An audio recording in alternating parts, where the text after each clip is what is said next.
Alternative Dig Talk. Real issues, real talk. Hi Rogers, can I ask you something? Shoot. What does corruption mean? Well, summarily, corruption is abuse of public power for personal gain or for the benefit of a group to which one owes allegiance. For example, when a public office is abused by an official accepting or soliciting a bribe. By the way, private people can be corrupt too, like bribing police officers to escape fines. Okay. So exactly how does that concern me? Well, do you pay taxes? I guess, yeah. What does that have to do with this? Everything. Because those taxes you pay are supposed to facilitate services you use, like water, electricity, roads construction, medicines in hospitals, name it. Okay, that is much bigger than I thought. But it can be stopped, right? Well, yes it can, although it may not be as easy as it sounds. And here is the reason why. Corruption roots are grounded in our country's social, political, economic, bureaucratic traditions and policies. So, what has kept it going this long? I mean, why don't we stop it?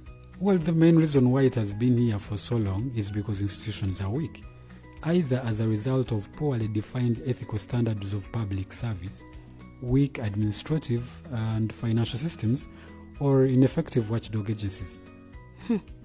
What can we do to stop it? At a national level, we must focus on strengthening the independence and effectiveness of public institutions that fight corruption. At a personal level, we must commit to never giving a bribe. I promise I'll never give a bribe. Well, that's a great decision you have made. Me and you now have to spread this message to all our friends. If we all do our part, corruption will be no more. This message is brought to you by Alternative Digital.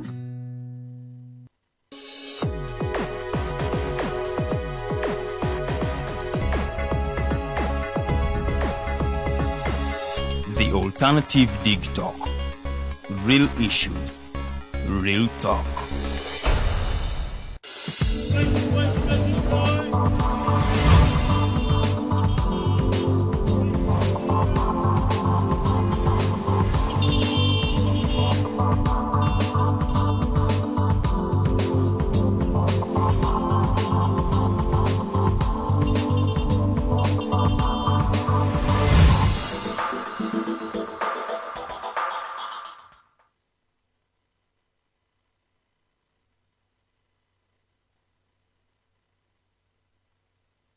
Kedena olunaku olwaleero Mighty Drive ye program gyogenda maaso n'okubanga olaba nze omumbejja Lilian.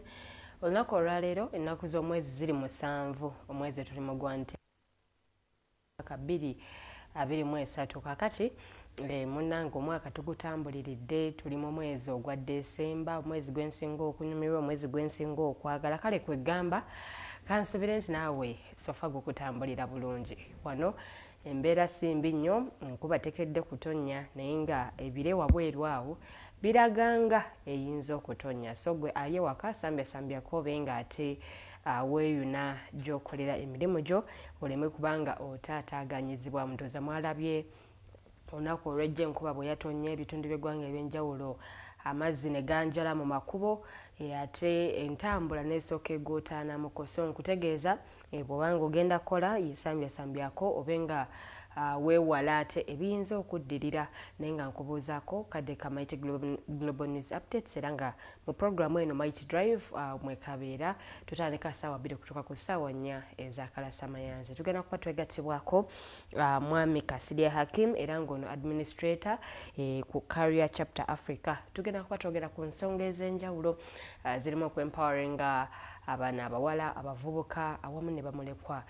So ensonga bwe tugenda okuba nga tutambulira n'okubanga atubuulira ku Career Chapter Africa biki bye bakola, biki bye bayambako abaana bano, skills changes ze babawa ate okusobola okulaba nga nabo beebeezaawo n'okwekulaakulanya. Naye nga tutambula mpola mpola ate we tugenda okubanga amakanda tugateeka kakofu tekantambuza bulungi naye ngezaako okulaba nga nkikola bulungi nnyo mbaweereze ate tutambule ffenna mumanye program bwegenda okubanga etambula. Ngenda kubanga mpitayitako mawulire katono nga ngenda kubanga ntandika amawulire gano ate n'omukulembeze w'eggwanga General Yoweri Kaguta Museveni yakalaatidde ate ssettendekero wa Kyambogo University okunyikiza ebyokunoonyereza ebyesigama ku ssayansi era nga kino kyakusobola okuba nga kiyambako okukuza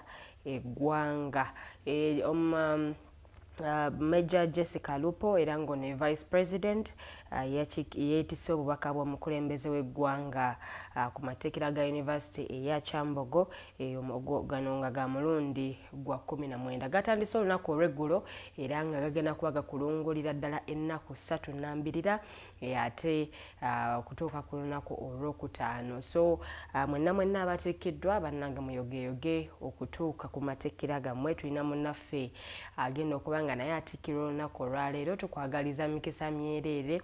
Obubaka buno bweteekeddwa Vice President w'eggwanga Major Jessica Lupo era nga omukolo ogwo gwatandise olunaku lwaggulu era nga abayizi bangi nnyo abatikkiddwa ababadde basanyufu nnyo. So katubasabire ate Omukama Katonda abateremu obwangu okusobola okufuna emirimu eri abo abatannafuna nammwe mufune emirimu gyammwe. Ngenda kuba nga mpitamu lukwakwayo olwakadde era nga eriggulire nditadde wabbali neeyongeddeyo ngendedde ddala ate mu Parliament. Speaker wa Parliament Anita Among ate olunaku olw'eggulo bwe yabadde mu lutuula lwa Parliament yaddiza eggwanga lya Amerika omuliro ku kyokumma ababaka ba Parliament abawerera ddala 348 abawagira etteeka ery'omukwano ogw'ebikukujju visa okugenda mu nsi eyo nga kino nno kiringa ekibonerezo kye baabawa era n'ategeeza nti byonna bye baagala okukola baddembe nnyo okubanga babikola naye nga ye teyejjusa kuyisa tteeka lino. Ye Speaker wa Parliament Anita Among bw'atyo bwe yategeezezza ng'agamba olwo nno eggwanga eri Amerika. Kale mu buufu bwe bumu n'ababaka ab'enjawulo era nabo baavuddemu omwasi ku nsonga eno era nga omubaka wa Soroti West Jonathan Ebwalu yasabye bannayuganda ate abawakanya etteeka erikugira omukwano guno ogw'ebikukujju obutamala biseera byabwe wabula bakwatemu ebyanguwa okubanga bagenda mu ggwanga eri Amerika oba e Bungereza era ng'eno etteeka eryo yo teririiyo era nga yalayidde nti wakiri okufa naye nga takkiriza mukwano guno ogw'ebikukujju okubanga gwegirisiza mu ggwanga erya Uganda. Kakati mu mwaka guno etteeka eryo lyayisibwa era mukulembeze w'eggwanga n'aliteekako omukono ne libanga litandika okukola naye bukyanga mukulembeze w'eggwanga aliteekako omukono ebizze bigoberera bibadde biyitirivu okuba nti ne banki y'ensi yonna tekyasobola ate kutuwa buyambi bwonna oba kazivere loans olw'etteeka lino nga bagamba nti likyoboola eddembe ly'obuntu. Kale n'ebirala ebivudde mu tteeka lino weebiri era nga n'ebirala tetumanyi oba wakyaliyo ebirala ebikyajja naye nga Speaker yagambye munnaye teyejjusa kyakuba nti yayisa etteeka lino era n'ategeeza nti Abamerika bye mwagala okukola muli baddembe nnyo okugenda mu maaso n'okubikola. Kakati mu buufu bwe bumu nga nkyali ku Speaker wa Parliament ate yalabudde ababaka ba Parliament abagenda okukikirira Uganda mu mizannyo gy'ababaka ba Parliament ab'obuvanjuba bwa Africa era nga gino gigenda kubeera mu ggwanga erya Rwanda okubanga beewala okuswaza eggwanga lyabwe nga basula mu wooteeri eza layisi. Speaker era yategeezezza nti ensako gye bagenda okufuna ya $720 buli lunaku era nga ensimbi zino zijja kubanga zibamala bulungi nnyo era n'abasaba obutasula mu bisulo bya $20 nga bwe gwali omwaka oguwedde. Ebyo nno Speaker yabadde ate abigamba babaka ba Parliament. Nkyali mu Parliament sinaba kubanga nsitula kigere yadde n'akamu era nga ababaka ba Parliament abatula ku kakiiko akalondoola ebizimbe oba kayite aka Infrastructure Committee ate olunaku olw'eggulo baalambudde ekifo awali ekikomera ekyagudde ne kitta abantu 5 era nga bino byabadde mu ndejje era mu Makindye Ssaabagabo. Akakiiko kano kabadde kakulembeddwamu ssentebe waako Dan Kimosho era nga bategeezezza nti baazudde nti enteekateeka y'ekibuga ekyali ya Kiboggwe era nga kino kiyinzika okuba nga kyekyaviiriddeko obuzibu buno. Ensonga ezo nazo bwe ziri waliwo ekikomendo ekyagwa wano mu Makindye era nga kino kyatta abantu 5 balambirira. Kigambibwa nti ekyaviirako ekikomera kino okugwa nti baali bazimba bubi ne pulaani yakyo, so abamu bwe batyo bwe babigereesa, naye nga n'abakakiiko nabo bawuubyeyoko olubu lw'ekigere okulaba ate ensonga nga bwe zaali. Kiki ekyaviirako ekikomera kino okuba nga ate kigwa. Amawulire ng'ayitamu lukwakwayo era nga ntambula mpolampola neeyongeddeyo ate akuggulire eddala. Ekitongole ekivunaanyizibwa ku nguudo ekya UNRA olunaku olw'eggulo kyasazeeko ate oludda ku luguudo oluva e Kampala ate okudda e Masaka era nga munnange mu bitundu by'Obusega eyo nno ye waabadde okusalibwako kuno oluvannyuma lw'okuzuula nga waliwo ekinnya ate ekyabotokawo era nga kino kitandise okuba nga kirya ate nga kiyingirira ddala mu luguudo era ekinnya kino kyaviiriddeko akalippagano k'ebidduka ate mu bitundu ebyo ababaddeko sayidi eyo mwalabye engeri ate obudde bwe bwawungedde oba obudde bwe bwazibye nga akalippagano k'ebidduka kayitirivu nnyo ng'emmotoka tezitambula nga jjaamu muyitirivu nnyo. So abakoseddwa mu njega eyo poliisi yabawadde amagezi, yawadde abasaabaze amagezi kw'ossa ne baddereeva okuba nga bettanira nnyo okweyambisa oluguudo lw'e Nakawuka era nga UNRA yategeezezza nti batandise dda okwetegereza embeera y'oluguudo gye lulimu okwo nno kye basobozese okuziba ekinnya kino. Kale tubasaba ndowooza omulimu bagukole mu mangumanguko olw'ensonga nti abakoseddwa ate mu njega eno be bayitirivu ennyo. Ntambudde neeyongeddeyo mu ggulire eddala. Amyuka Ssaabawandiisi w'ekibiina ki NRM Rose Namayanja Nsereko ate yalabudde abakulembeze b'abavubuka okweggyamu eby'okulumaŋŋana n'enjawukana nga bali mu bukulembeze obw'enjawulo era bano yabasabye okuba nga balowooza ku ebyo ebibatwala mu maaso. We yabadde ayogera bino yabadde ate mu disitulikiti y'e Kalungu nga aggulawo omusomo gw'okubangula abavubuka abasobedde ddala mu 1,000 mu bintu eby'enjawulo nga bw'olaba ku screen yo be babavubuka ate ababadde babangulwa era nga bano baasabiddwa okweggyamu eby'okulumaŋŋana n'enjawukana. Awo nawo eggulire eryo ngenda kubanga ndirekaawo neeyongereyo mu ggulire eddala. Abatuuze ate abalina ebibanja ku ttaka erikayanirwa wakati wa Uganda Christian University Mukono ne famire ya Ham Mukasa ku kyalo Ntaawo ekisangibwa mu kibuga ky'e Mukono bayise ate abakulira ekibuga kino okubanga babalaga gye baba basasula obusuulu nga bwe balinda etteeka ate erirambika. Bano bagamba nti obusuulu bakubuwa omuntu gwe banaabalaga okutuusa nga nannyini ettaka omutuufu azuuliddwa era poliisi n'abakulembeze abalala ate be beetabye mu lukiiko luno. Eggulire lyavudde Mukono.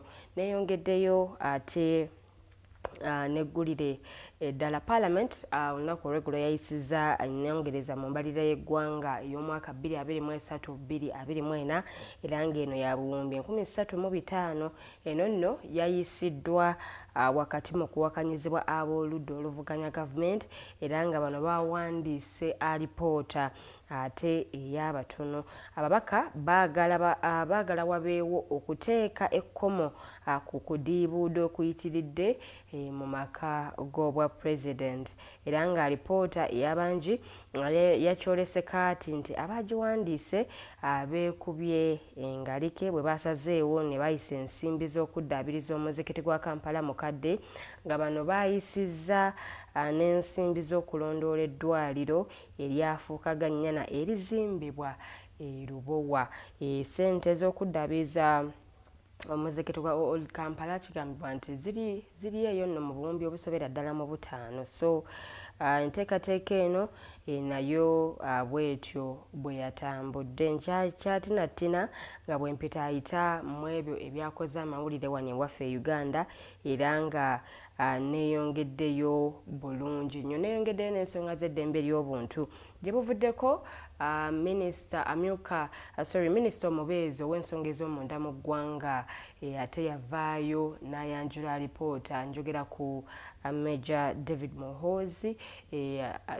David Muhoozi yavaayo n'ayanjula alipoota ku bantu abagambibwa okuba nti baabuzibwawo. Alipoota eno bwe yayanjulwa abali ku ludda oluvuganya gavumenti bagikubamu ebituli, era nabo sabbiiti eno nabo ne bavaayo okudda mu alipoota ate ya minisita omubeezi ow'ensonga z'omunda mu ggwanga bwe baawa alipoota yaabwe ebingi nnyo bye baakubaganyako ebirowoozo mu lutuula lwa paalamenti ku olwo, era nga baasala ababaka abali ku ludda oluvuganya gavumenti baali basaba watondebwewo akakiiko ak'enjawulo akakola ku kunoonyereza ku nsonga eno, naye ate sipiika n'ategeeza nti tebeetaaga kutondawo kakiiko kalala, wabula obukiiko bwe balinawo okukola ku nsonga zino bumalira ddala. Kakati ababaka abamu ate babuusabuusa obanga akakiiko k'eddembe ly'obuntu kanaasobola okukola okunoonyereza nga kasinziira ku buvunaanyizibwa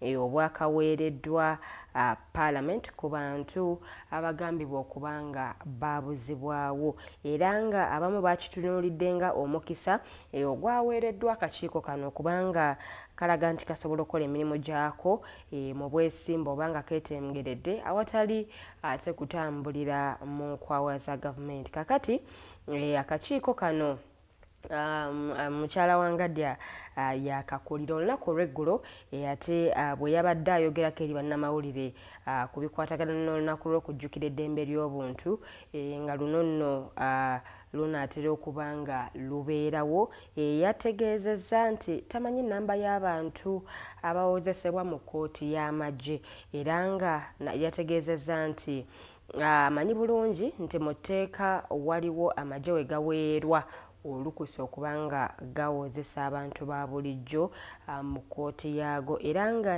yawadde abanupu amagezi ate okuba nga yawadde abanupu amagezi abantu baabwe babagamba nti bawambibwa ate ababanje be bateebereza okubawamba so si ye.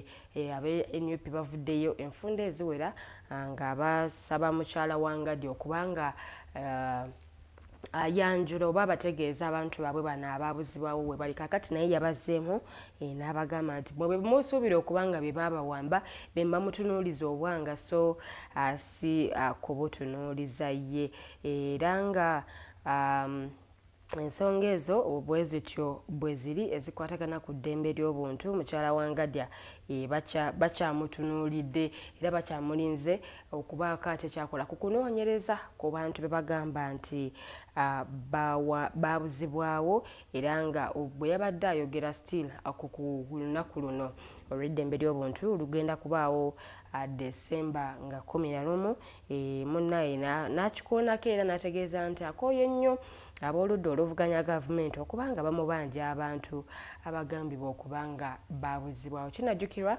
nti naye yavaayo n'alipoota ku bantu ku nnamba y'abantu gye baali bamuwadde, n'abaako bategeeza nti baazuulibwa, naye ate n'abaako be yategeeza nti munnange bano nno tebannaba kumanyibwako watuufu we bali, era n'ategeeza nti aba NUP bakyalemeddwa okuba nga bakolagana nabo bwe kituuka ate mu kunoonya oba mu kuwa information ku bantu baabwe be bagamba nti babuzibwawo.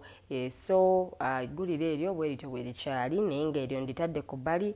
Ngenza ate mu town council y'e Luweero mu district ey'e Luweero. Eno nno emirimu gyakedde kubanga gisanyala lunaku olw'eggulo oluvannyuma ate lw'okubasuulira emirambo ebiri ku mulyango oguyingira ofiisi za town council. Abakoze ekyo bagamba nti babadde balaga obutali bumativu ku lwa council ate obutabasasula ssente zaabwe ez'okuziika abafu ababuliddwako abaabwe era nga ziri eyo mu mitwalo 9 era nga kati ebbanga liwerera ddala lya myezi 7.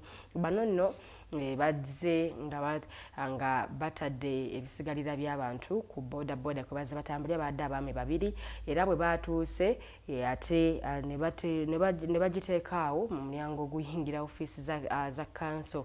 Bano nno babawuuyawuuyeza era nga bamaliriza ate bagenza okuba nga baziika abantu bano naye nga bwe babaziika abantu ababadde baliraanyeewo bategeezezza nti ekivundu ekiva mu kasasiro aliraanyeewo nakyo kyamaanyi nnyo olw'ensonga nti bano baziikawo n'abantu ne bategeeza nti balina abaana ate abayinza okukwatibwa endwadde eziva ku bukyafu era nga bategeezeza nti n'abaziika abantu mu kifo ekyo babaziika kungulu. Kale nekiba nga kibatadde mu matigga oba mu katyabaga k'okuba nga bakwatibwa endwadde eziva ku bukyafu.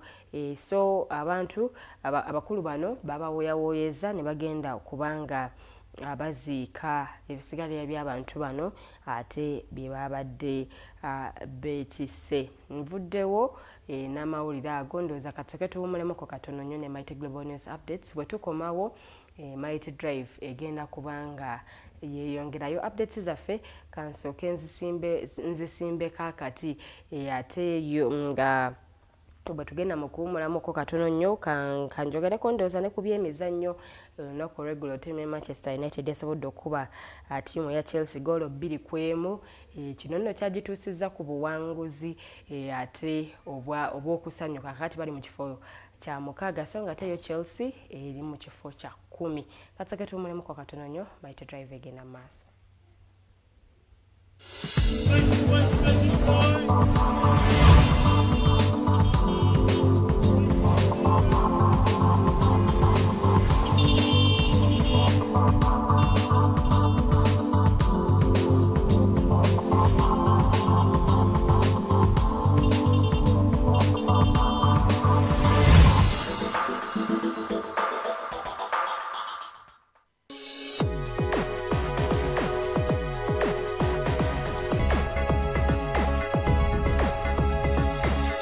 The Alternative Digital.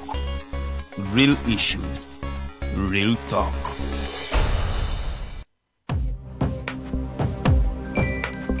Go to the church, Tawali man, what's up? Man, can you imagine people just dump everywhere? Someone drinks water and throws the bottle wherever. Come on, Rogers. What else do you expect people to do with an empty bottle? Simanya now, recorder. Do you know that plastics take at least 450 years to decompose? What? That's a long time. Exactly. Because plastics are made out of a lightweight and flexible material that doesn't decompose easily. And plastics everywhere in the environment cause plastic pollution. What is plastic pollution now? It is the accumulation of plastic waste in the environment, like bottles, polythene bags, straws. All of these contribute to plastic pollution. I have been using them without knowing their effect. Yeah, a lot of people have. Plastics are a danger to the ecosystem, both on land and in water. So how can we overcome this problem? Is there something we can do? Oh yes, we can reduce by minimizing the use of plastics, reuse by repurposing them, or recycle by collecting and processing them into new products. Everyone wants to change the world, but no one wants to change themselves for the world. How about we change our habits for the world? And it starts with me and you. This message is brought to you by Alternative Digital. Looking for a pair of shoes? Let's Up Stores has a wide range of selection for unisex footwear. We have the best quality of all brands at pocket-friendly prices, and we make deliveries countrywide. Just place your order or reach us on 0772 08 0090. You can also check up at Let's Up Stores on all our social media platforms. Let's Up, craft your own footprints. Hi, Rogers. Can I ask you something? Shoot. What does corruption mean? Well, summarily, corruption is abuse of public power for personal gain or for the benefit of a group to which one owes allegiance. For example, when a public office is abused by an official accepting or soliciting a bribe. By the way, private people can be corrupt too, like bribing police officers to escape fines. Okay. So exactly how does that concern me? Well, do you pay taxes? I guess, yeah. What does that have to do with this? Everything. Because those taxes you pay are supposed to facilitate services you use, like water, electricity, roads construction, medicines in hospitals, name it. Okay, that is much bigger than I thought. But it can be stopped, right? Well, yes, it can, although it may not be as easy as it sounds. And here is the reason why. Corruption roots are grounded in our country's social, political, economic, bureaucratic traditions and policies. So, what has kept it going this long? I mean, why don't we stop it? Well, the main reason why it has been here for so long is because institutions are weak, either as a result of poorly defined ethical standards of public service, weak administrative and financial systems, or ineffective watchdog agencies. What can we do to stop it? At a national level, we must focus on strengthening the independence and effectiveness of public institutions that fight corruption. At a personal level, we must commit to never giving a bribe. I promise I'll never give a bribe. Well, that's a great decision you have made. Me and you now have to spread this message to all our friends. If we all do our part, corruption will be no more. This message is brought to you by Alternative Digital.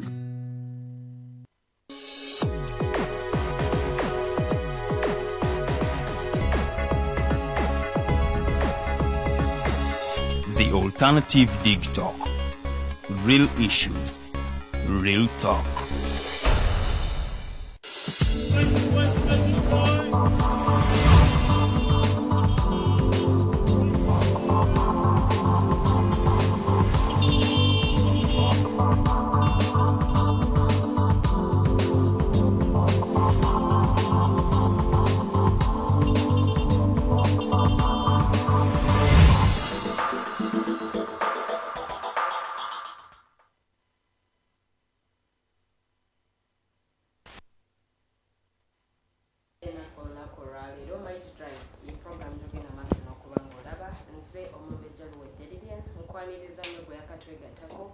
era nga mu studio zisituddemu bw'omuntu n'abaami babiri ku nsonga ez'enjawulo zikwatagana ku empowering bavubuka abaana bawala aba orphans mu skills ez'enjawulo. So we tugenda okuba nga tutambulira abakulu bano nno bava ku Kasirye Chapter Africa era nga kuliko mwami Kasirye Hakim ono administrator still ku Kasirye Chapter Africa okunnogattako omwami Stanley Ssewankambo era nga ono head of fundraising okubira ddala ku Kasirye Chapter Africa. Zensonga zetugenda okuba tulaba kuziyingiramu kutandika kuzikubaganyako birowooza abakulu benyawo mu studios bagenda kuba batulamusa tugenda kuba ndowooza tumixingamu languages tugenda ku all our audiences wali waka otegeere abakulu bano biki bye bakola ate naawe olabe butya busobola okuba nga oganyulwa mu nteekateeka eno wo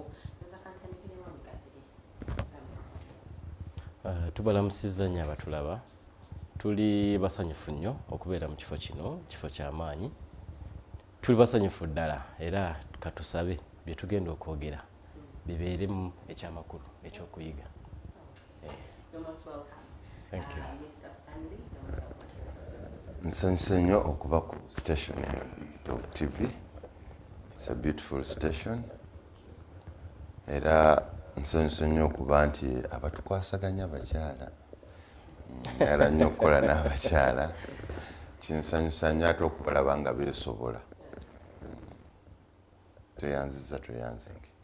Okay, tuli mutudde ku pages zaffe the Alternative Uganda ne Digital TV nsaba likinga tufollowing onyigina notification button eyo tubeera live oli part of the programs ennyuvu ate mpitirivu zetulina naye nga ate bw'ova ku Facebook ku YouTube kwe tuli nnyo the Alternative Uganda ate nawo osobola okubanga nayo oyitayo subscribinga omukwano tusobole okubanga ekintu tukitambuliza wamu naawe otegeere bye tukola ate osobole okubanga onyumirwa naye nga n'okuyiga kwotadde katugende ate okweyongera okumanya Kasirye Chapter Africa kiki etandika ddi biki ebyo bye bakola era biki ebituukiddwako discussion wegenda okubanga etambulira utilize the comment section osobola okuteekayo kyobuuza kyoteesa endowooza yonna kubanga nzisoma nga sho tetunagiwunzika nyenza ntereezwa ewamani Kasirye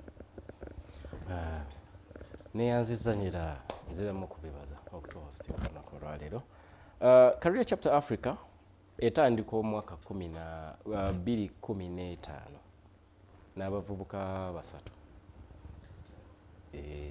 era omwami gwendi naye oyo mwami Ssewankambo ye gwe tulinanga elder mu kitongole kino atuteeka mu layini abavubuka be bakiyita kuteeka mu layini bwe tuba tukozeemu ebyekivubuka yatuddiriza natugamba ate mupapa mpola mpola ebiseera ebisinga ekitongole kyaffe kino kibadde nnyo ku mulamwa gw'okugaidinga abawala n'abalenzi mu careers zaabwe so mu 2015 twa registeringa mu Ministry of Internal Affairs ne tutandika projects zaffe zino era tubadde ne projects twakola projects 8 naye ng'ey'omulamwa gwa leero bagiyita She's Skilled project.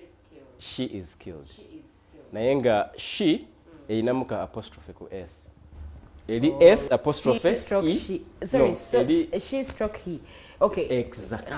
Erinamu ka apostrophe. Okulaga n'omulenzi tetumulese mabega. Tosobola ku empowering muwala ye kanoleka mulenzi oba ogenda leeta obuzibu mu maaso awo gender based violence, respect ebegenda obimanyi.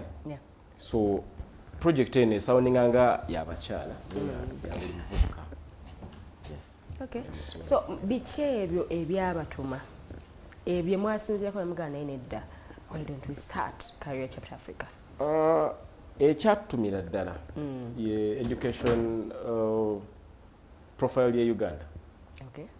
Tusoma nnyo abakadde baffe batutaddemu nnyo ssente naye ebintu bye tusoma biri ebintu bitujja mu ssomero biri so theoretical so twafuna idea ntugamba manyi tusomye tulina ba lawyers tulina ba accountants tulina buli career naye tetulina skill bw'oba ofulumye mu university oba institution yonna gy'osomeddemu n'ogyebweru otandika kuki okufuna akasente akagenda okudrivinga bw'oba tonafuna mulimu ogwo ate nga ye challenge ekyatukuba because annually universities kati nyingi ziyinza okuba ziproducing around 100 or 150 graduates every year. Tosobola kungamba nti Uganda ng'ensinga bw'ogiraba erina egyo emirimu every year. Yes. So organization yaffe n'egamba omanyi abantu bano nga tebannafuluma campus ffe tubatandikire wansi ku myaka 5 tujje ng'omwana tumuskiringa agenda okufulumayo ne degree naye ng'alina another skill an additive esobola okumuyamba okusolve sustaininga both family kuba bakadde abatuweerera wano e Uganda abamu tugenda okumalako nga bakaddiye ate ffe abalina okukola ki okuzaayo amaanyi so omwana tuba twagala okumutegeka kuva ddala ku myaka egyo emito agende okumalako okusomako oba atuse mu senior 4 na branchinga oba ageze mu senior 6 naye abranchinga nga alina skills ezo oba ezo ng'asobola okutuula ku computer n'akola eyabisoma ku campus byakola naye ng'akomye mu senior 4 oba ng'asobola okutuula mu furniture house n'alanda emmeeza eno nga bw'ogiraba obulungi bwayo okitegeera oba ng'asobola otuula ku TV n'ayogera nga nze because marketing is a skill as well and it's actually the biggest skill that Uganda needs because there is a lot of production going on naye tetumanyi ku marketinga byetukola ki byetuproducinga both in-house mu Uganda n'ebweru wa Uganda so omwana oba muyigiriza how to market themselves how to brand themselves kiba kyangu nnyo kiba kikwanguyiriza ng'omuzadde kiba kikwanguyiriza nga institution emusomeseza kiba kikwanguyiriza nga Uganda because at the end of it all ensi yaffe yeetaaga omusolo ogwo naye omusolo eneegunyunyuntawa gyetatadde oba okitegeera naye bwe mba nfulumye ne skill yange oba skills bbiri nti ku weekend nina akalimu kenkola okitegeera Yes. weekdays nina professional job ndi mu bank naye bwe mba mu banka saa 11 olw'eggulu nina akantu akalala kenkola ate akawa abalala emirimu oba okitegeera so gwegwe omulamwa olina ne bw'okozesa gwe mulamwa gwa Career Chapter Africa era nga weesawuninga Career Chapter Africa. Career is what helps us sustain. Chapter is the new era. It's a new career. I mean, the new era of skilling people around Africa. Yes. Bw'otunuulira Uganda yokka omulamwa gufa. Bannayuganda bameka abafuluma Uganda buli lunaku ogenda ku internal affairs n'olaba nti bw'oba otunuulidde Uganda yokka ate abafulumye baganda baffe ogenda bakolera ki kati amakanda ngenda kuba nkuddira amakanda galiwo okusinga because engeri gye mutaddeko ka Africa kitegeeza Africa yonna ena mugiconsiderinze kati ate amakanda go galiwo okusinga kati amakanda gaffe njagala kwogera ku project eno ya She's Skilled. After the lockdown twalaba gap nga nene gap yaleeta domestic violence eyo nayo yatuleetera okulaba nti tumanya nti amaka geetaaga okuba nti buli omu acontributinga. Njala kumentioninga nti ndi musajja mufumbo era bwe tutuula somewhere ng'abafumbo tulina emboozi zaffe zitunyumya zakyama nnyo nno zaawukana n'ez'abawuulu kituufu naye there's a tendency nti buli awasa afuna munne ng'ate munafu mu entrepreneurship oba okutandikawo ekintu kati ku lwange nalaba obunafu obwo nga businga ku saidi ya mukyala ayisibwa bubi n'ayisibwa ng'ekitagasa ate ne tendency eyaffe traditionally abakyala bamanyi baweebwa but marriage is a contribution so nendaba ne tulabira ddala nti omukyala bw'aba afunye ekyokukola n'afuna income afuna se bw'afuna income ne ku table nga discussinga awulirwa kubanga alina kya contributinga mu maka ekintu ekyo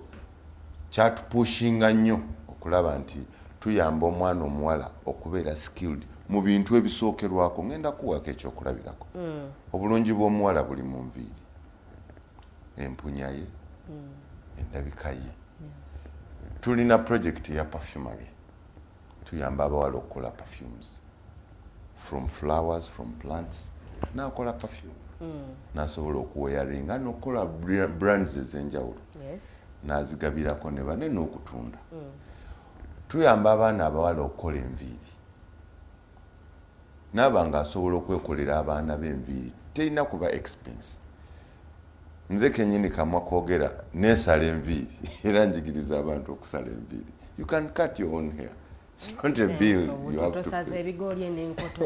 Andi nabiva mu kuyiga tuyamba abavubuka passion gy'olina gye tubuildinga we find out your passion and we empower the passion in that our daily needs zisobola okubeera covered with a good skill ate nobeera self-sustaining nga earninga sente. She is skilled ye project eriwo nga tetunnakigenda into details mulina projects endala zemuze mukolako amanya gazo gali kirazima mubadde nga mugenderera tulina project nga muganda wange weyagambye she eriko apostrophe ne he kati bahi bano twabasangayo mu boda tulina project bagita boda mulimu project eyo twagitandika this young etandika naye project eyo osobola ogisanga ku Facebook page yaffe ya Career Chapter Africa. Twagilauncinga nga twagala kuyamba abavubuka ababoda okugufuula omulimu. Bano abavubuka babonyebonye n'ebintu bingi naye nga babonaabona because of ignorance. Ne babambaza reflectors naye nga ate beetaaga okuba ne safety gear. Omuvubuka weetaaga okumanya yo safety. Sometimes n'omwana bw'abeereka mutabani oba muwala wakulaba ng'oyambadde uniform ofuluma abamu kyekyo atwagaza n'obusirikale bupoliisi magye dadde ajambala n'afuluma agenjagala kuba bwentyo so ne tugezaako bakubiriza mwambale ku uniform ezo ebibiina byabwe bye balina ku stage awo mubifuulemu companies. Why do you end at just kabiina micro scale? Mukifuule company. Oli akuba akalango ku vestiyo akusasule aliyo kuva eri kuba bukubi kalango. Boda zammwe zifune sense mu insurance. Eje emitwalo 5 gy'osasula mu insurance, it won't really do any much. But when you're together as a company and you add that money of 20 motorcycles, it becomes significant. Kati tugezaako kuyamba abavubuka abo naye ng'era bw'omanyi because ffe kino tetukikolera makuba. No, we are a non-profit organization. Tuyamba society. So tugenda ne tuba sensitizing just kubayamba to be on the right track ng'abavubuka. Naye era nga bw'omanyi some of them sensitizations zino bazi-rejecting. They are used to kubabba, they think you need money from them. So we push it slowly, but to those who are in need. There are stages on that by the kankoyese obudde buno. Stage yonna ewulira ng'etwetaaga mu misomo gino. Tetukoma kugwa akola avuga piki, tugenda ne kumuwala mukyalawo. Ne tukuwaaka project k'onooteeka eka. Osanga emmere ku mmeeza yadde gw'osonda ez'okuzimba ennyumba. Weewaawo mu bbanga lino bukyanga Career Chapter Africa etandika, biki ebyo bye musobodde okuba nga mutuukako oba achievements ezo ze musobodde okuba nga mutuukako? Achievements tufunye eziwerako. One of the achievements tukoze startup project eya perfumes tugiyita Tinofins. It's a startup project. Yatandika 2015. Era nga muganda wange wagambye muganda wange Kasirye baali so active mu eyo project. Sijja kwogera bingi bye nagikolamu. Nsaba ye ayongere oku elaborate nako eyo project ya Tinofins. But apart from the Tinofins, are there any other achievements before most of the achievements administrator waffe ya Terozi Sengeka. Sengeka. Njagadde yaba azera. Akazindaalo bakakuwadde. Akazindaalo nkalina. Kati organization nga yo achievement esooka ya kutandika kitongole kino. That is the biggest and it will always be the biggest achievement. Twatandika ekitongole ne tukiregisteringa emirundi ebiri. Ewa company registrar ne ku Amam House ne Internal Affairs. Achievement eddako. Internal Affairs lwaki mwa registering? NGO board. Okay, yeah. Yes. So you can never operate without that certificate. You also have donations from wherever. Achievement eddako. First biggest partnership gye twafuna yali Ministry of Education. Ne batuendorsinga mu buli ssomero. Era ffe tusobola ogenda mu buli ssomero amasomero ne galowooza nti tuli part of the ministry. Batuyambyeko nnyo, batuweerusa emmotoka, batuwa material ebitabo. Era tulina libraries, tuzimba libraries mu community based libraries nga tukozesa ministry eyo. Achievement eddako kubeera ba partners ba Uganda Manufacturers Association. Tubadde ba implementing partners baabwe emyaka 5. Nga buli student ayingira erugoga ayitira mu Career Chapter Africa. Achievement endala tulina partnerships eza waliwo university eri mu America sijja boogerako. Eri mu America era etuyambye this year no rather next year tugenda tandika kye bayita student exchange program. Era it's under she's skilled program. Nti n'olunaku olwajjo twabadde mu embassy visits.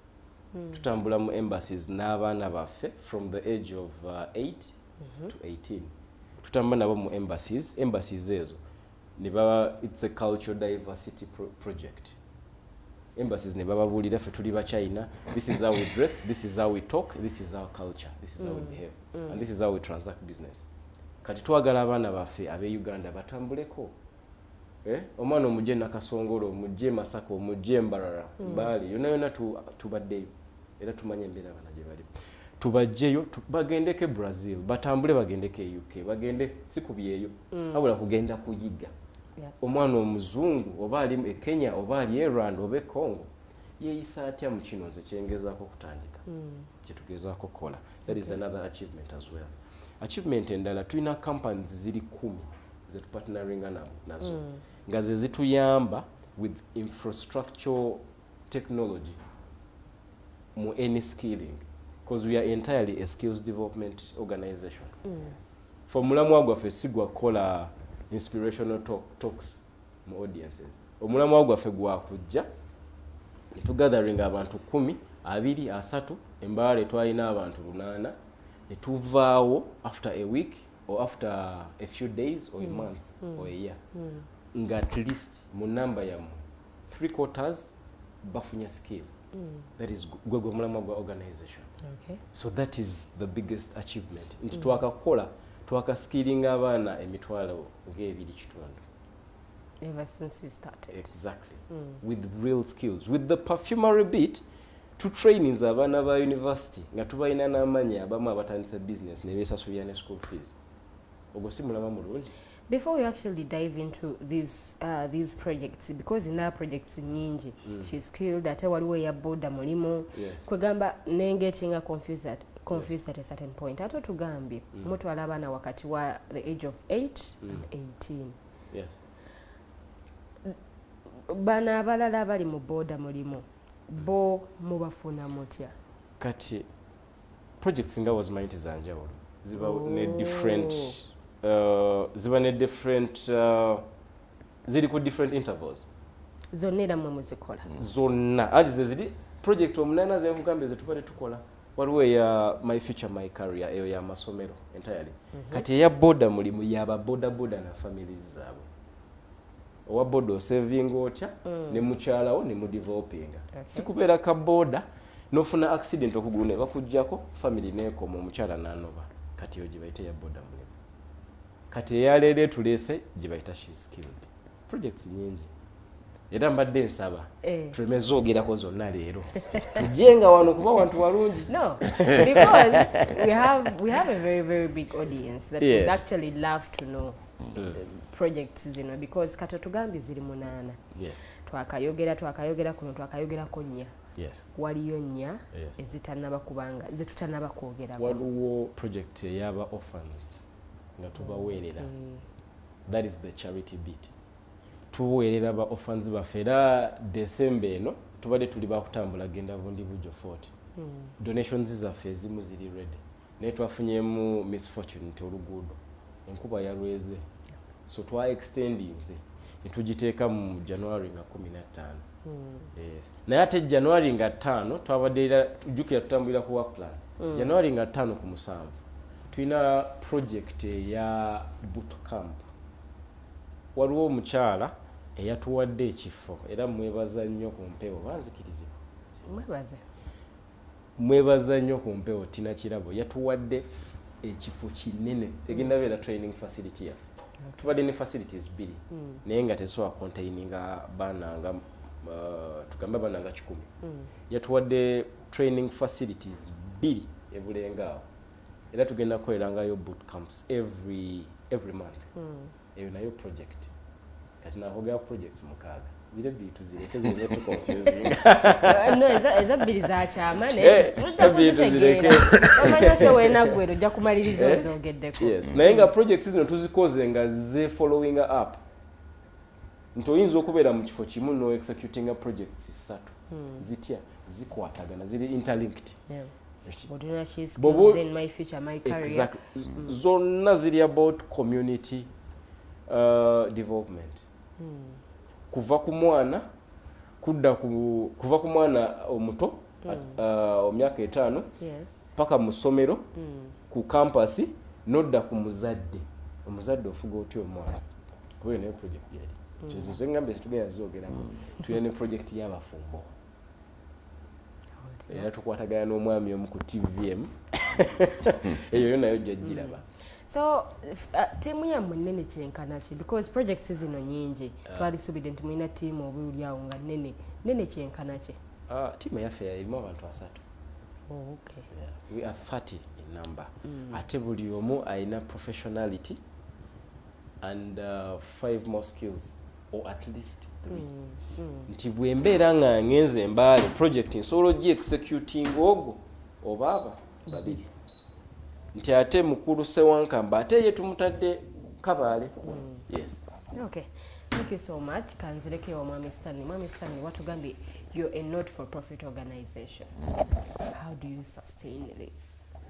We sustain our projects through fundraisings, through donations, and some of the products we produce. Now you get the startup project at Nnyo Films. We make perfumes. Netuzitunda. Never tuzitunda. Tulina percentage gyetutolako ngedda mu project season. Our perfumes ziri on sale oyinza okuba zikozesezzaako ne mu town. They are very common. Abasinga babula bicupa bwebutibwa oil. Naye tuzirina nyingi. Zino zibatabula. Ezaffe ziba branded with the brand name. Tokozesa oil otategeera. Kubaako brand name. So mwe tujja some money, then tukola fundraisings, tukola partnerships. Waliwo partnership, volunteer partnerships oluusi ze tuengagingamu, like corporate social responsibilities. Then we raise some money there ne tusavinga. That's how we run these projects. Okay. So bana abantu bemufuna, for example, ababoda mulimu, do they have to pay a certain amount of money okubanga babegattako? Ababoda mulimu tebetaaga kusasula sente yonna. Wazira ffe mu kuba sensitizinga tulina arrangement yakola facility, health facility. Health facility eyo tulina be tupartnerinze nabo for now before we build the facility. Nga singa oba owa boda afunye omulimu, tulina intention etandika program. Tewa boda bw'aba afunye obuzibu alina particular hospital w'alaga.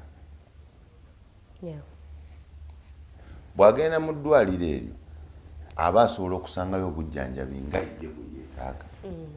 Mu bujjanjabi twogera ne ku amputation, mu bujjanjabi bwe twogerako obwaba boda. Naye nga kino kyonna tusooka ba sensitizing okulaba nti tukituukako. Tukyali mu stage ya sensitization. Tetunnatuuka ku stage ya implementation as such. Ne tuli mu sensitization where someone can get a membership card or a border, n'abeera member at a certain fee, which is as low as 5,000. Okay. So how has the reception been?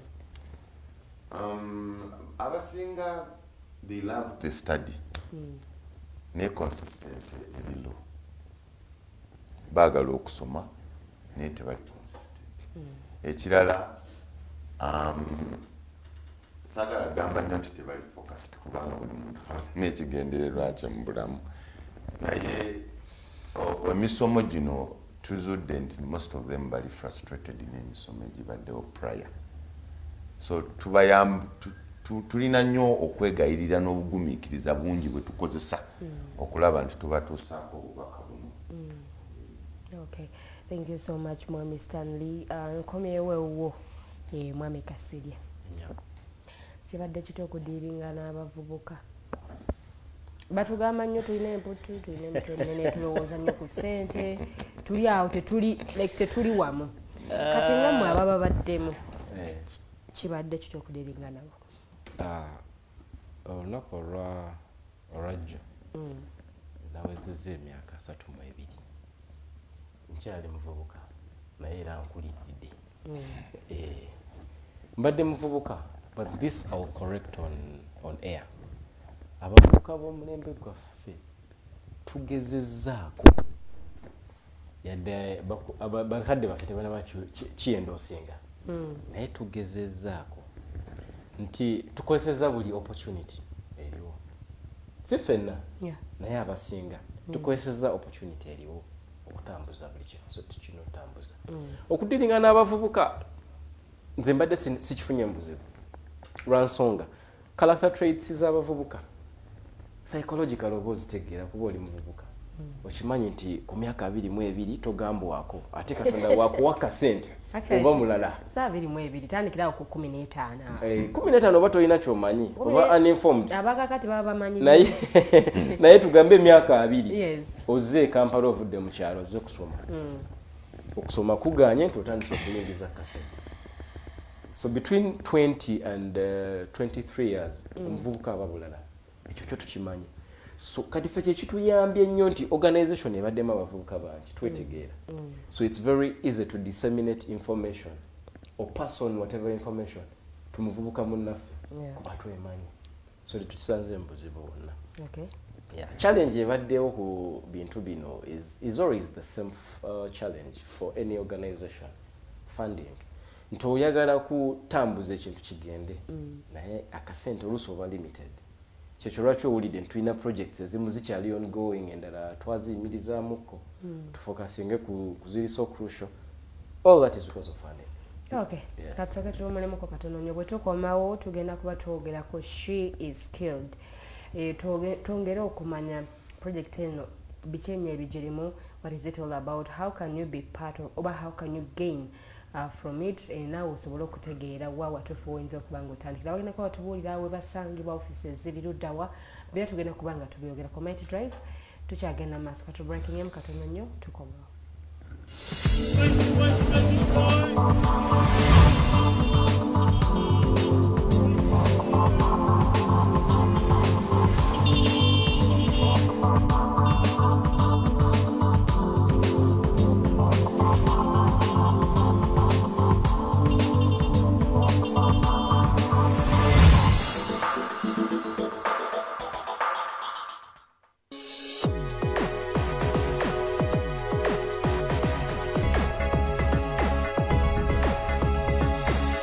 The Alternative Dig Talk. Real issues, real talk. Looking for a pair of shoes? Let's Up Stores has a wide range of selection for unisex footwear.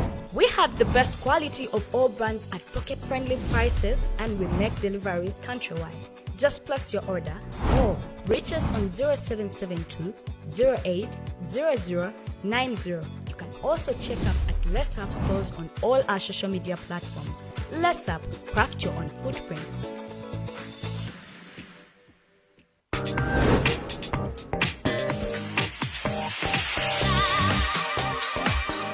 Beautiful people, you're welcome to the Snap Talk with your girl Teddy Tenjo every Saturday right from 6 to 7. Nakuzino twajirwa flat tummy.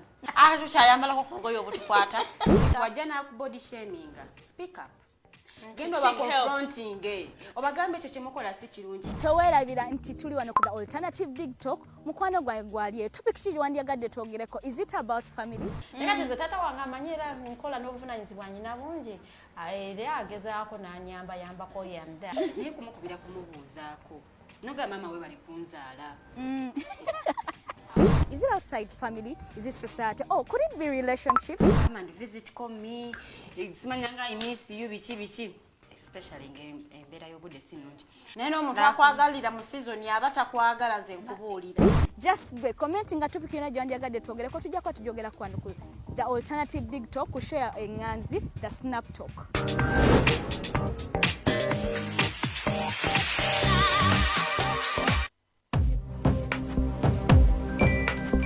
But the church, Tawali man, what's up? Man, can you imagine people just dump everywhere? Someone drinks water and throws the bottle wherever. Come on, Rogers. What else do you expect people to do with an empty bottle? Simanya now, do you know that plastics take at least 450 years to decompose? What? That's a long time. Exactly. Because plastics are made out of a lightweight and flexible material that doesn't decompose easily. And plastics everywhere in the environment cause plastic pollution. What is plastic pollution now? It is the accumulation of plastic waste in the environment, like bottles, polythene bags, straws. All of these contribute to plastic pollution. I have been using them without knowing their effect. Yeah, a lot of people have. Plastics are a danger to the ecosystem, both on land and in water. So how can we overcome this problem? Is there something we can do? Oh yes, we can reduce by minimizing the use of plastics, reuse by repurposing them, or recycle by collecting and processing them into new products. Everyone wants to change the world, but no one wants to change themselves for the world. How about we change our habits for the world? And it starts with me and you. This message is brought to you by Alternative Digital.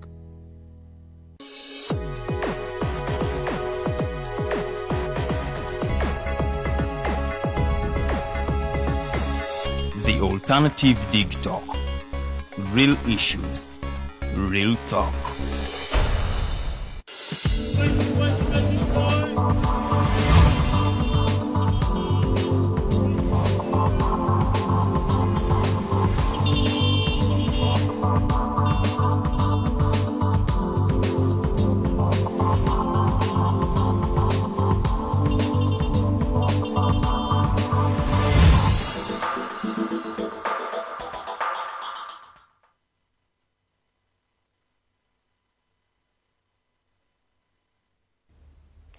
Welcome back from that short commercial break. Nga bwolaba ku screens zezo no products ezimu kweze zebakolera ngeno project ye ya Tino Fins nga munnange abakulu bazze bajenyonyera tugenda kuba tujogerako nnyo otegeere what it is, it's all about. Bangi nnyo mulabe perfumes zino mu kibuga Kampala abamu muzikozesezaako ziri branded bulungi zina flavors ezenjawulo waliwo silver scent ndabako Givenchy flavors nyingi bagitale Givenchy interdict munazwa amanya bannange so buli flavor gyolaba wano eyina empunya yayo right yes so perfumes zino abazikozesezaako bannayinduuza musobola okutujulira kawo kano kalwa mu ngoye bwokakubamu enkyabuoddamu bw'oyoza n'oddamu n'ogolola kaddamu ne kabeera kapya ng'eyakakateekamu so this is the project ya Tino Fins the perfumes zino nga bw'oziraba ku screens zo bagenda kuba batubuulira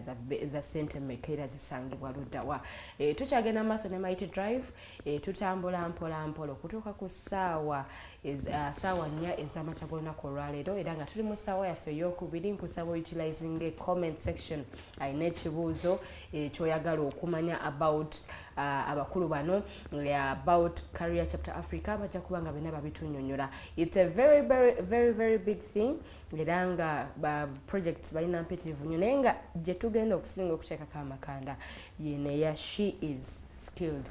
She eyo omeko ku apostrophe nti mulimu the she abawala oba abakyala and then the he the men oba the boys. So tukyagenda maaso tugenda kubanga tweyongera okubanga tutegeera about that she is skilled idea evaawa ndowooza wetugenda okubanga tutandikira ndowooza ekibuuzo kino kansooke nkiweereze mwami Kasirye then ndyoke nzireyo ewa mwami Stanley. She is skilled.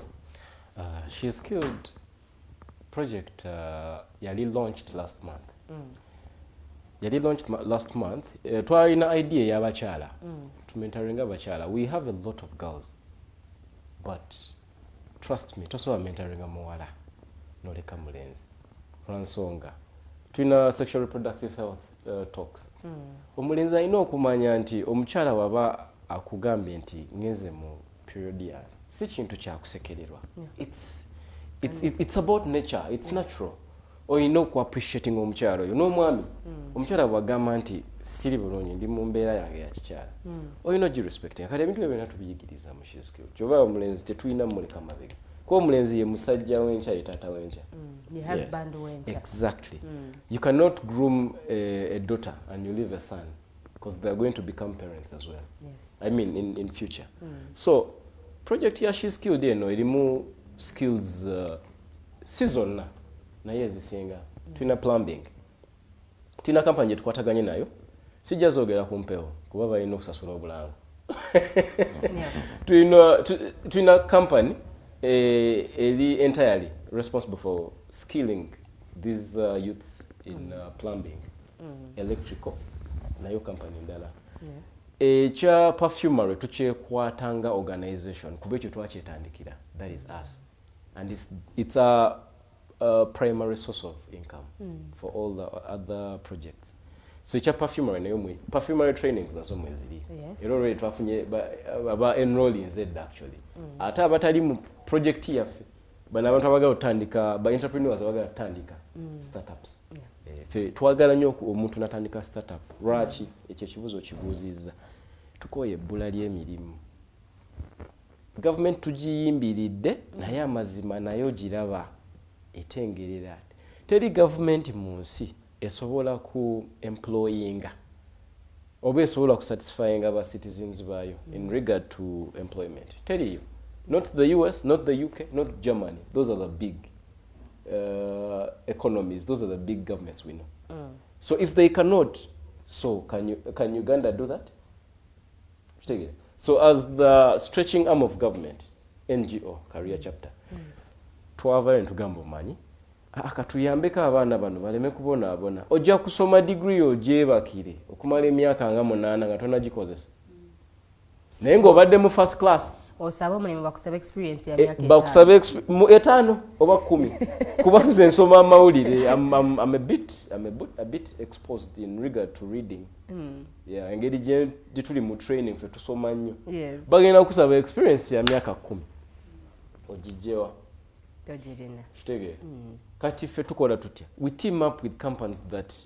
are teaming up with companies that already have the infrastructure kati nga wano wetutudde kinsanyusiza nnyo nti omukyala ali emabega eri ali ku kamera mukyala ate muwala muto kitegera skill gy'alina yenna bwe muwaayo ab'emyaka 10 kuba abo abaana baagala okuyiga jo twabadde nabo twabadde mu gundi Uganda UK Health Initiative.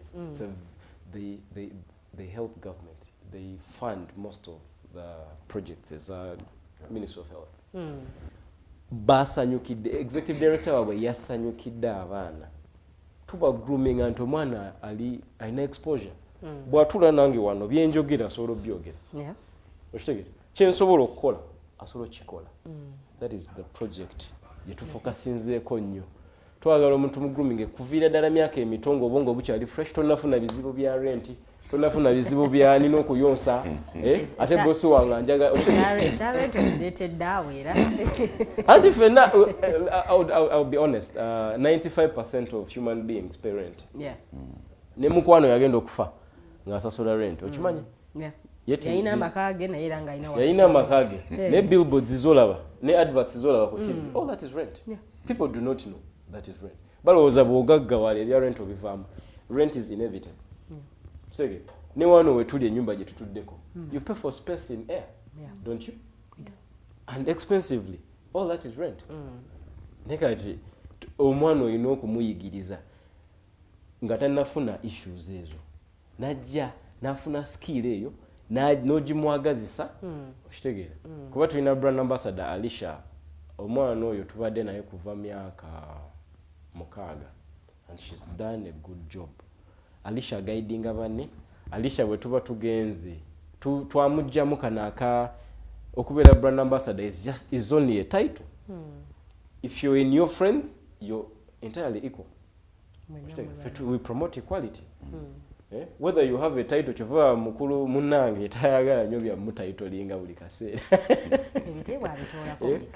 ebitiibwa byo tubirina era nga natandise kwogera CV nze ngambanya abantu you cannot employ me because my CV is bigger than my age because at 22 and I already human resource or Imperial Group of Hotels at 22 ate omulimu nze yagwenoonyeza okitegeera kati nze obujagujagu bwe naliko neŋŋamba lwaki nze ne bannange tetubuteeka mu baana abato kubaffe we are expiring now. Waliwo ebintu bye nali energy gwe nali nina ku myaka 25 si kyamulina kati kyekyo lwaki bwe groominga mu projects zaffe nga okola startups tugamba kola startup yo ogimastering after a year 2 years 3 years 4 years start employing train exactly what you know to your employee. After doing that start something else because you've created a job for other 2-3 people and those people should be from your family. Tochikutukiramu lwansonga obudde bwebala buli we bwebala buli we ate ffe Uganda would never appreciate time because if we really try and appreciate time ku bwongo bwe tulina we would be better than Nigerians because we are related to them in every country. Bakwata Uganda nga bamuyita mu Nigeria. Why? Bongo. We are too smart, but our only challenge is time wastage. Thank you so much, Mwami Kasirye. Ngenda kuba nkoma okewo Mwami Stanley. Bangambye na contribution nene nnyo kutino fenzi zino. Abaana okuyiga balina yakasente ke basasula. Abaana okuyiga nga bwe twakugambye career chapter projects zino ziraba ziri interlinked. Society yaffe erina challenges right from mwana muto up to muntu mukulu. Kati challenges zaffe ziri basic ziri ku bintu ebiri essential ebitandikirwako. So bwera bwe weetegereza projects ezo zonna bwe zifaana lwadde tuzaawudde nezikwata ku ekyo self-sustenance and income continuation. Kakati kye tugezaako okukola waliyo abaana abajja oba betusanga because tufuba nnyo okuvisitinga projects ez'enjawulo ez'abantu abalala mu bifo eby'enjawulo. The other day twali Kamocha mu gete eyo twasangayo project pozi baali bagiyita atya muganda wange baali bakola ekibiina bakiyita ekibiina twasangayo ekibiina naye twabasanga balina obuntu bwabwe bakola ennyumba bagizimbisa macupa n'ettaka naye nabo twabakyalira kati tugenda mu bifo ng'ebyo tusangayo abaana nga tulaba nti bambi beetaaga enfuna n'embeera etongokemu kati nga tukulaga perfume bwe zifaanana. Ekintu kino abantu abasinga bayinza okwebuuza lwaki tukigaba ku bwereere. Bannaye teri muntu atayagala kuwunya bulungi ate okuwunya obulungi tekusobola kukoma. Kati sisobola kyefuga sisobola. Who has ever owned all the flowers God gives us? No one. People are trading flowers, but there are some that are not even traded. Nenga, they are beautiful to your eyes. So you can't exhaust that. So what we do, tukwata omwana oyo mu bwetaavu bwe ne tumulaga nti tukuwadde skill kubwereere kubanga weetaaga tolina kati skill gye tukuwadde twagala oyiga okugabirako abalala. Kino ekintu kya bwereere si kyakufiirako, tojja kimalawo bw'omu gabirako. Ekyo kitusooka okugwa mutima gwe tusooka okuteekamu nti amagezi muliro ebali kakati bwe tumala okuteekamu omutima ogwo ne tumala nekugamba kakati okukola bizinesi olina ogikola n'okankana n'otya n'ogatwa tutandika naawe netukusetinga up netukuwa akantu tukuteeka eno okuyigiriza abaana perfumes zino okuba okukola perfumes zino eno project ya Tinofins mutandikira ku myaka emeka? Twagala nnyo abaana abalina time naye usually tutandikira ku baana abaana ba teenagers naddala abo abatandise okufuna obwetaavu. Omwana ali 8 years ne bona omulaga perfume tajja bitegeera naye ono ayagala essente abeera keen afaayo nnyo kiki kye tukola ate afaayo ku quality n'engeri gy'ayogeramu ne kasitoma okumwagaza. This perfume is not something mu society yaffe kirabika ng'ekiri elegant era abamu bakirabanga essagali ku swaga yali mu swagali naye si kwejalabya ku bantu abaagala okureaching out to others tumindinga how we smell.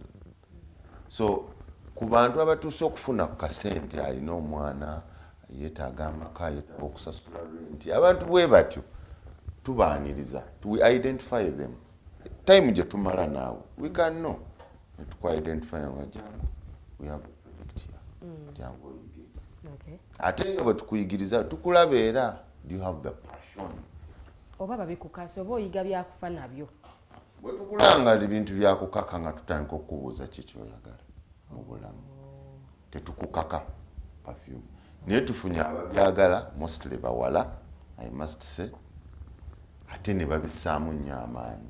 Kati mu project eno mulimu ne computer graphics gyensinga okuyigiriza ennyo kubanga ekuyamba okubrandinga akantu ako ne kabayo nga kali attractive eri omuntu. Mulimu tips ze tujja tukuwa okusinziira ku society w'oli ne baani b'oyagala okutunza. Okay. So omuntu ayagala okuganyulwa mu nteekateeka eno ye atandikirawa? Badde njala kwogerako ne ku abakola internship. Tulina abava ku campus ng'omulaba ali able-bodied naga njagala kuyiga perfume abo ate tubajjako ssente. Sooka olindeko katono nnyo. Bano boogambye be batajjaako ssente okuyiga kwabwe kuba kutono kwa nnaku bunaku. Si kwa nnaku we work with them all the time paka ne bwakola startup tuba naye. Gwe mugjeeko ssente ne gwe mutajjeeko ssente bafuna kyekimu? Bafuna kyekimu. Naye gwe tugjeeko ssente tetumufollowinga ku startup tetumufollowinga wa ono gwe tuyamba obuyambi kubanga tutaddemu effort yaffe twagala sente to realize something back tumutambulirako netukola amala okuyiga netumanya nti ayize netukola ne branch netumusaayo nga muganda we bwaganye tulina branches nyingi netumusaayo nakola sales nakola ki kati after some time netumuga kati tolina kifo okulakako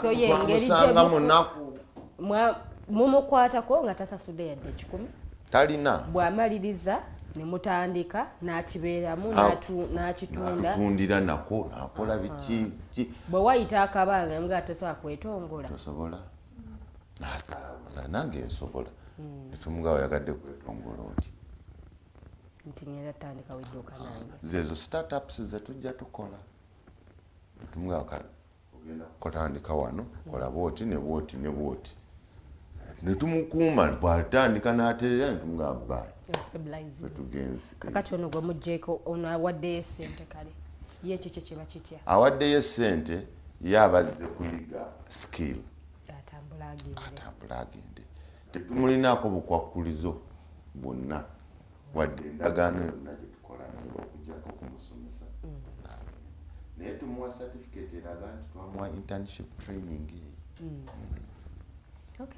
musangibwawa tulina facility nga muganda wange bwe yagambye eyo twakalifuna eri Bulenga bifo 2 e Bulenga era Nakabugo village then tulina Maganjo naye waliyo facility tutrainingirayo abaana then tulina ku Equatoria amaduuka abiri tutrainingirayo era naye abaana nawo tusinze kutrainingirayo abakola enjala abo tetunaboogerako kiskilled nga nnene nnyo bimu mu bituwa mu bitundu essira musinza nnyo ddikyaka ku perfume maama twagambye ebikuliko kwe tutandikira nze nkulaba olabika bulungi olina okuba nga wemanyi bwokola otuviiri tu bwosiga lipstick notava mu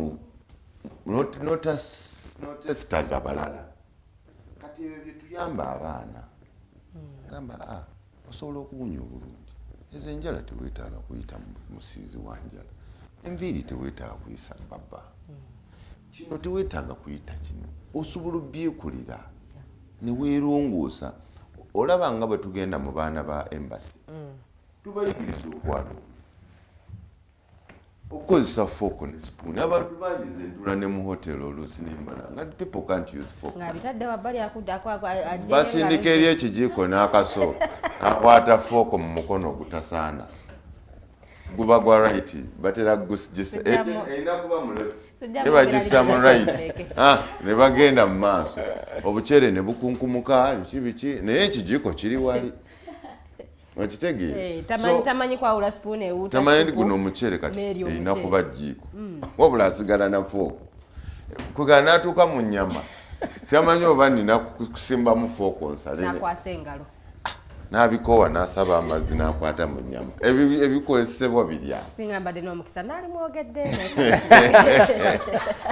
muleke tufuba okukola tuyamba abantu baffe mu society tebagamba nedda bwe batwe bakwata kino bwoti bwokola kino bw'otuuka okukola kino kola bwoti bw'osanga difficult mu kino kola bwoti so tubayigiriza table manners how to talk in public how to present yourself in public tips enyangu ennyo okulongoosa enjala zo oli omusanga looking so good njala ziriko cutex nayo ziringiza wansi nga mulimu ettaka